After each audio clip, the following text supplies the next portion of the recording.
is that the source of, if you were able to deconstruct like where some of your best ideas came from, is there a process that's at the core of that? Yeah, Like, so some people, walk and think. Some people, like in the shower, the best ideas hit them. If you talk about like Newton, Apple hitting him on the head. no, I found out a long time ago. I process things somewhat slowly. So, like in college, I had friends that could study at the last minute, get an A next day. I can't do that at all. So I always front loaded all the work. Like I do all the problems early. For finals, like the last 3 days, I wouldn't look at a book Hmm. because I want because like a new fact the day before finals may screw up my understanding of what I thought I knew. So my goal was to always get it in and give it time to soak. And I used to, I remember when we were doing like 3D calculus, I would have these amazing dreams of 3D surfaces with normal, calculating the gradient, and it just was like all come up. It was like really fun, like very visual, and if I got cycles of that, that was useful. And the other is don't over filter your ideas. Like I like that process of brainstorming where lots of ideas can happen. I like people who have lots of ideas. And then you But then just let there's them a sit. I'll let them sit and let it breathe a little bit, and then reduce it to practice. Like at some point, you really have to. Does it really work? Like, is this real or not? Right. But you have to do both. There's creative tension there. Like, how do you be both open and precise? Have you had ideas that sit in your mind for like years Yeah. before the? Sure. It's an interesting way to is generate ideas and just let them sit. Let them sit there for a while. I think I have a few of those ideas. Yeah, that was so funny.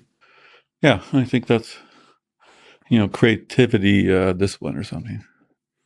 For the slow thinkers in the room, I suppose. Because some people, like you said, are just like the Yeah, it's really interesting. Like, there's so much diversity in how people think. yeah. How fast or slow they are, how well they remember or don't. Like, I'm not super good at remembering facts, but processes and methods. Like in our engineering, I went to Penn State, and almost all our engineering tests were open book. I could remember the page and not the formula. Hmm. But as soon as I saw the formula, I could remember the whole method if I'd learned it. Yeah. So it's a funny where some people could, I just watched friends like flipping through the book trying to find the formula, Mhm. even knowing that they'd done just as much work. And I would just open the book. And I was on page 27, bottom half. I could see the whole thing visually. Yeah. And, And you have to learn that about yourself and figure out what how to function optimally. I had a friend who was always concerned he didn't know how he came up with ideas. He had lots of ideas, but he said they just sort of popped up. Mm-hmm. Like he'd be working on something, have this idea, and like, where does it come from? But you can have more awareness of it. Like, Yeah. like how your brain works is a little murky as you go down from the voice in your head or the obvious visualizations. Like when you visualize something, how does that happen? Yeah, that's weird. If I say, visualize a volcano, it's easy to do, right? You can. And what does it actually look like when you visualize it? I can visualize to the point where I don't see very much out of my eyes, and I see the colors of the thing I'm visualizing. Yeah, but there's like there's a shape, there's a texture, there's a color, but Yeah. there's also conceptual visualization. Yeah. Like, what are you actually visualizing when you're visualizing a volcano? Just like with peripheral vision, you think you see the whole thing. Yeah. That's a good way to say it.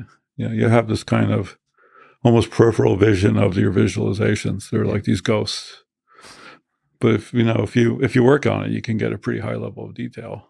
And somehow you can walk along those visualizations and come up with an idea, which is weird. But when you're thinking about solving problems, like you're putting information in, you're exercising the stuff you do know, you're sort of teasing the area that you don't understand and don't know, but you can almost feel that process happening. That's how I like I know sometimes when I'm working really hard on something, like I get really hot when I'm sleeping, and it's like all the blankets I wake up, all the blankets are on the floor, and every time I wake up and think, wow, that was great. Are you able to reverse engineer what the hell happened there? Oh, sometimes it's vivid dreams, and sometimes it's this kind of, like you say, like shadow thinking, that you sort of have this feeling you're going through this stuff, but it's not that obvious. Isn't that so amazing that the mind just does all these little experiments? I never, I always thought it's like a river that you're just there for the ride. But you're right. If you prep it, No, maybe, it's all understandable. Meditation really helps. You got to start figuring out. You need to learn the language of your own mind, and there's multiple levels of it. But the abstractions again, right? it's Yeah. somewhat comprehensible and observable and feelable, or whatever the right word is.